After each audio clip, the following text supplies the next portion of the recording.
Well, good afternoon, everyone. Looking back at Saturday, it was great to get so many guys into the game. We played a lot of players, and there's nothing better than getting the experience of game reps and a lot of things to learn, a lot of things to teach from. We definitely played hard. I thought we played physical, some technique things in all phases, offense, defense, and special teams we need to get better at, and spent a little time on that yesterday, and then we'll take some time over the next couple of padded practices to work on some more technique things that we've got to shore up a little bit. But I was pleased with the way the guys came out and played hard this first game, and now we got to turn the attention to Troy, a really good Troy team, veteran team that has won an awful lot of ball games, and it'll be a great challenge for us come Saturday. In hindsight, going back and looking at those true freshmen, what was your evaluation? Pretty seasoned for being as young as they were. Their errors were more technique errors and not a lot of assignment errors, which is really encouraging that they're paying attention and learning from the older guys. Now it's just, maybe it's block destruction, maybe it's where their hand placements are at, whatever it may be. But I don't think the stage was too big for them as far as getting the call and executing the call. The depth chart still shows the orb at backup quarterback. Yep. Drew's going to see some field time if possible. Yeah, we'll once again play it week by week. I will tell you that Avery and Jake split a lot of the 2 reps during the week. I don't know 2 games are the same, but are there any lessons you can take away from previous losses you've had against Arkansas State, Tulane, that you can apply now to kind of a similar team coming in here? No, not really. Same thing we talk about every week. You got to prepare Monday through Friday to give yourself a chance to be successful on Saturday, and any team can beat you. I don't care what level they're at. If you don't have your A game, and that's not just physically, that's mentally, that's emotionally. This team is a really good football team and could beat a lot of Power 5, Group of 5, whatever you want to say, beat a lot of teams in general because of their depth and because of their ability. So for us, it's still about us. We have to take care of making sure that we're prepared, not only schematically for the things we're going to see, but emotionally and physically as well. Closer look at the game on rewatch. Was there anything that jumped out at you that you didn't see initially that you said, hey, we really did a good job at this? No, I mean it was a solid effort. There's some things that we need to sustain and get off blocks better offensively and defensively. Our perimeter run, we feel like we need to sustain blocks better, and that's everybody. That's not just wideouts, that's tight ends, that's old linemen that are pulling, and then we need to be able to get off blocks on the perimeter. Those are the 2 things that I saw, and a lot of those were I'm in the right spot but had poor technique. I just wanted to ask some of you guys, looked like they had some pretty good celebration. It's ready to go for that game after they made big plays. Were there any one of them that was your favorite? I didn't know about a lot of them, and I still probably don't know, and I probably don't care to know about them. The only one that jumped out at me just because I was in with the defensive guys was Duke's, casting the rod and reel with fishing. That was the only one that I saw, and so if there was other ones, I'm sure somebody will tell me about them later. You've been with a couple of highly successful programs. Is there a way to classify a team that's won 12 straight and the confidence that they must carry? Oh, just belief and confidence, like you hit on with just feeling they're always going to win. That when you have success, you feel like you're going to find a way to win. And they won a number of close games last year, and so when you get into a 4th quarter game with these guys, which I firmly believe it's going to be a 4-quarter game. These guys are going to really believe that they can win because they've done it before.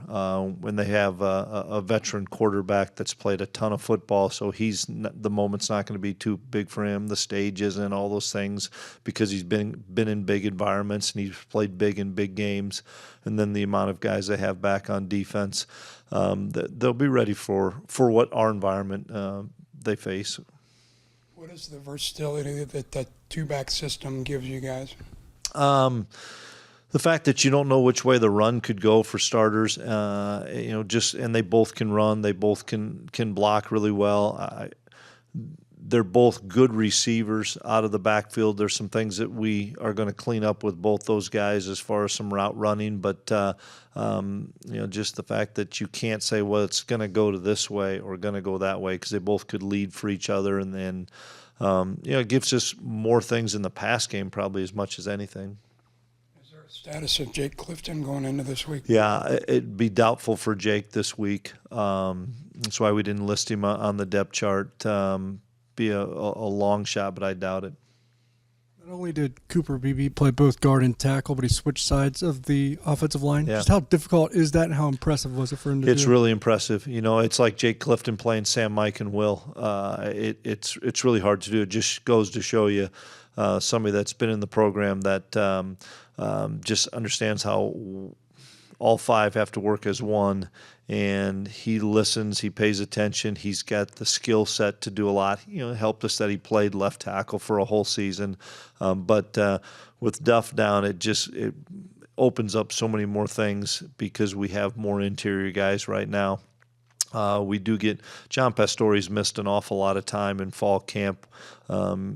He was cleared to come back to activity this week, which whether or not he's going to be ready to play this week, time will tell, but it gives us another body there with depth. Have you ever had someone like Cooper that can do that at that level and not miss a beat?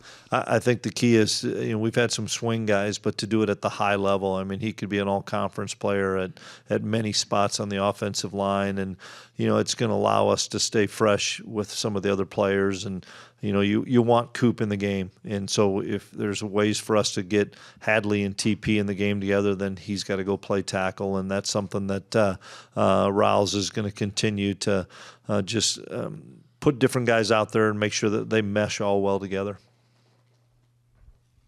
What about Troy impresses you the most?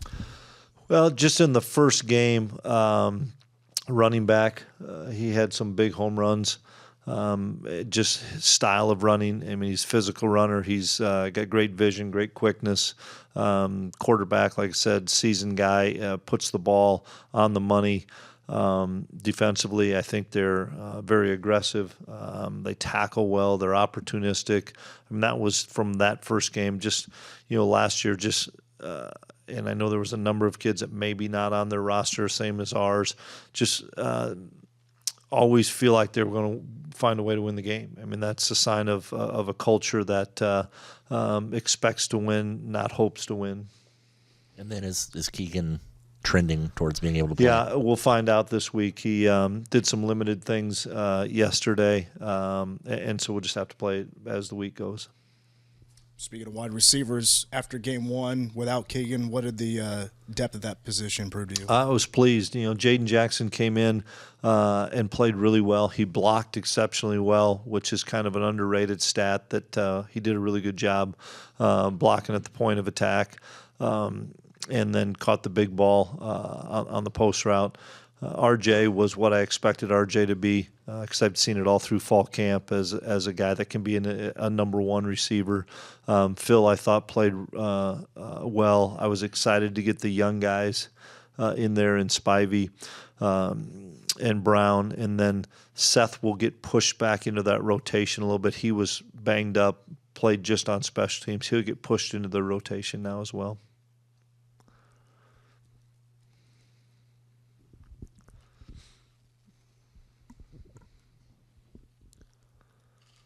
Coach, when you think of Uso, what's the first thing that comes to mind? His smile, honestly.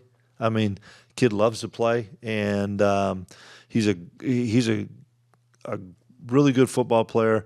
It's fun to see how he's matured and how he's such a great teammate, how excited he was for Damian, how excited he was for any of the defensive linemen that make a play, and very unselfish. Wants to play, but wants what's best for the team. And I've just seen him mature as a person so much. I credit Coach Toohey. I credit his teammates. I credit a guy like Eli Huggins that helped him along the way. But make no doubt, when Uso was in the game, that pile move the other way, and he can penetrate. And I just don't think you're going to single him a whole lot. If you do, we hope you do, because he's a man in there. Here's a guy that his high school, he played with no stadium stands. Yep. Nothing out there, just kind of in dirt. He goes to Garden City. How did Tui find him, and what were your first impressions of him? Well, recruiting staff did a great job too. Taylor Bratt and his staff, just knowing the Kansas junior colleges so well, and then Tui just having a connection with him from the island. A lot of different common people that they both knew, and we just kept building the relationship with him. And then when we brought him here, it's like a lot of guys in their first year from junior college. It's difficult because it's a big transition from playing at Garden City to playing here, and he struggled a little bit to start with. But we hung with him. He hung with us. He got better and better as the season went along. He got to learn from an All-American type player in Eli, and rather than being upset that he wasn't playing, took more ownership, saying, I've got to do these things so I can be more dominant. And just watching what he did all last fall, and probably more importantly what he did this winter, spring, and summer to prepare his body for a long grind of a Big 12 season. At this stage of his career, what do you guys say to Will Howard when he makes a mistake like he did early in that game? You don't say a lot to Will. He got hit on the play, and he was going to try to knife one into Senate, and he got hit, and the ball fluttered on him. So, maybe take the easy one. But he didn't know he was going to get hit either. His eyes are downfield. So you don't really say a whole lot to Will. Will's his biggest critic. Will's so hard on himself if he makes a mistake. That it could be a mistake that looks like a big one like that one, or if he misses a throw that he thinks he should make, or misses a check he thinks he should make. Will is such a perfectionist that it's just, hey, what'd you see, and talk about it. But that one was tough to blame him. And with Trayshawn, he obviously has a lot of skills in versatile areas. Do you feel like you've got a good grasp of where he can help this offense the most yet? I think we're still learning, actually. As he gets better and better learning our offense, I think he's comfortable outside the perimeter, and he showed that. Where he's gaining more and more confidence is in between the tackles, because I think you can see he can be a really good start and stop, slashing type runner, great vision, great quickness, but he just needs to see more of those plays, and part of that is practice time. When you don't have spring ball and you're thrown into the mix in fall camp, we're splitting a lot of those reps because we're not, we have 3 or 4 tailbacks on each field when we do our double rep stuff. He's not taking every rep. So I know he's going to improve just with his vision and understanding how the blocks are being made. I'll ask you a couple if you don't mind. I'm curious as to, I think we all had a pretty good sense of what VJ and Jacob would be, and Kobe for that matter, but the rest of the guys that were in there in the secondary, can you give us a sense of how they did in week one? Yeah, Jacob Parrish I thought was really good. I thought number one was an excellent receiver that could have played that can play on a lot of Big 12 teams. I thought he did a really good job on him. I thought Will Lee, for his first game of Power 5, played really well. I thought Keenan Garber played really well for his first game as a significant contributor where it wasn't thrown in the mix as a wide receiver the week before. I thought Colby McAllister and Jordan Wright did some good things. I thought Jack Fabris came in. He just needs to keep learning what we're doing, but he came in and made a great open field tackle. So we just need to keep giving those guys reps. That's part of the reason, like today, we'll do some 2s versus 2s, just K-State versus K-State, to keep working some of the base fundamentals of what we do offensively and defensively, because we're going to need those guys. Now it's going to help a bunch that we're going to get Siegel back this week, so we're not going to have to play those guys as many snaps, but you'll probably see them more on special teams. And then on Chris Tennant, I always have wondered things like this. He started last year pretty strong and then kind of hit a wall. Is there anything going through that helps him moving forward? Yeah, I think the fact that kickers and punters, you probably got to treat a little bit more like pitchers. How much can you kick? How much can you do those things? How much stress? When you kick off that many times, that's a lot of stress on the leg. So we have to, and then he had a 50-yarder of maybe cutting a day out of it for him and not kicking him. Today we'll kick him, but we probably won't mess with him on Wednesday at all. And yesterday he just kicked some PATs. So just trying to find the balance for him of staying sharp but not wearing himself out. And that sometimes takes time. And I think we learned some things last year. That's part of the reason we were a little fearful of giving Ty all 3, but that was about a 6-game stretch, and we thought he could probably handle that. I think that's really difficult when you're talking about a 12-game stretch when you throw the amount of practice reps you have on there too. So we have him a little bit on a pitch count.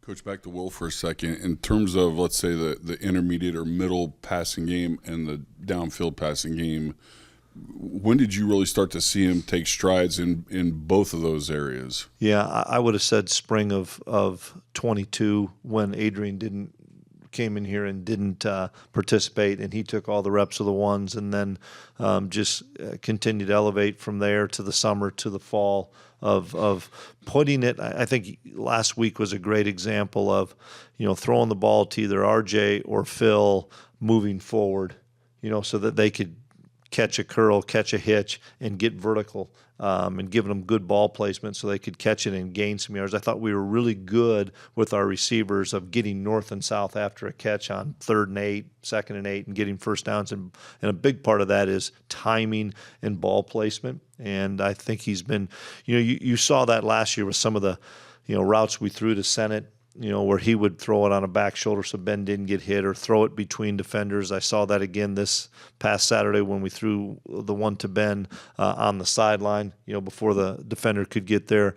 It's just nonstop timing, and that's why it's so important that we practice at full speed, with tight ends, running backs, receivers, so that the quarterback can get that timing and make sure that it is, it's all rhythmic when it comes to the passing game. Partially answered what I was going to ask you next. Was, to me, maybe the number was 2, but were there any passes that he made last week that he could not or would not have made last year? I don't believe so.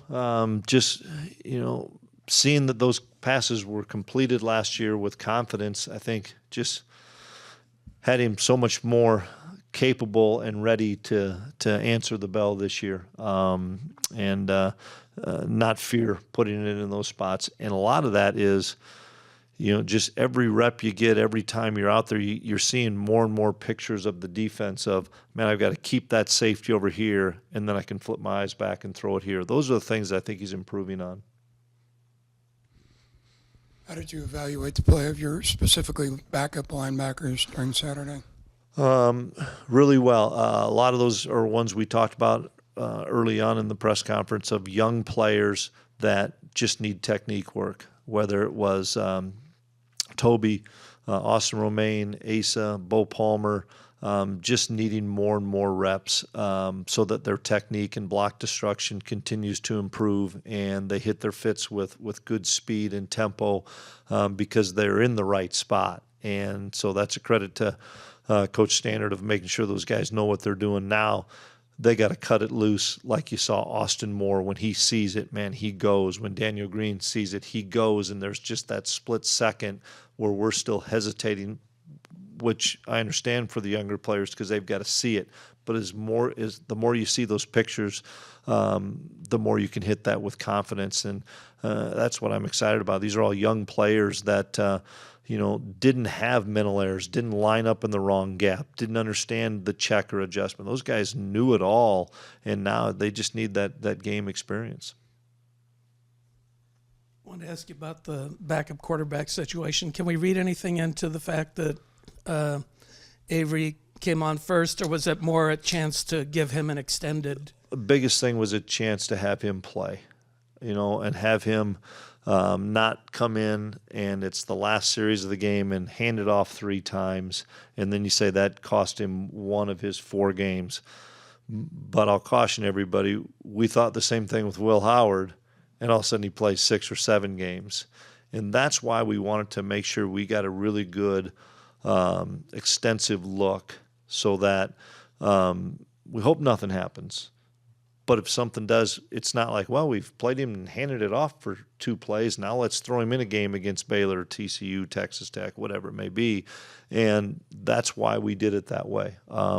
And this Friday, and the other thing is Jake missed about a week of practice because he was nicked up. Jake's back healthy, which we're excited about because it gives us another option. We'll keep evaluating on a week-to-week basis. And same thing with all the true freshmen you played. The fact that you had a lead and had a chance to get Yep. them in was. We'll see what happens the next week to the next week, but you need those game reps if you can get them, because you don't know when you're going to have them, and you don't want that have them be the first real experience of playing not just special team snaps, but offense and defensive snaps. Will talked about last week or a couple weeks ago about when he makes a mistake now that used to really get to him, that Yep. he's handles that better. Have you seen that from him where he doesn't get down after? Yeah, you got to flush it pretty fast. Not only that, but you can't look at the scoreboard and say, "Oh, I should have thrown it," because we're trying to get the signal in. Because the one thing I did like was the tempo of our offense. We got back on the ball and did some things really quickly and caught them off guard.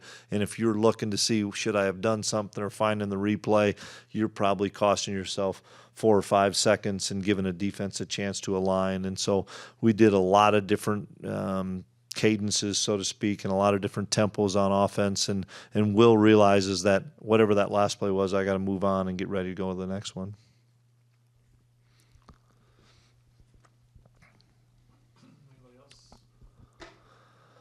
I know coming into the season there was a little bit of concern about the D-line with Eli going and Felix leaving for the draft. How did you think they did on Saturday? I thought they did really well. Mott played an exceptional game. He was our defensive end of the game. Uso was our D tackle of the game. I thought Khalid did what I thought he was going to do with a big-time sack in there. We played an awful lot of players in there. That I thought Stuff made a couple of really good plays just running to the football. Same with Nate. I mean, it's just we have a lot of depth there, and if we can keep that depth so that we keep the snap count to a manageable amount so that they can play Mach 1 every snap, that's what we're looking for.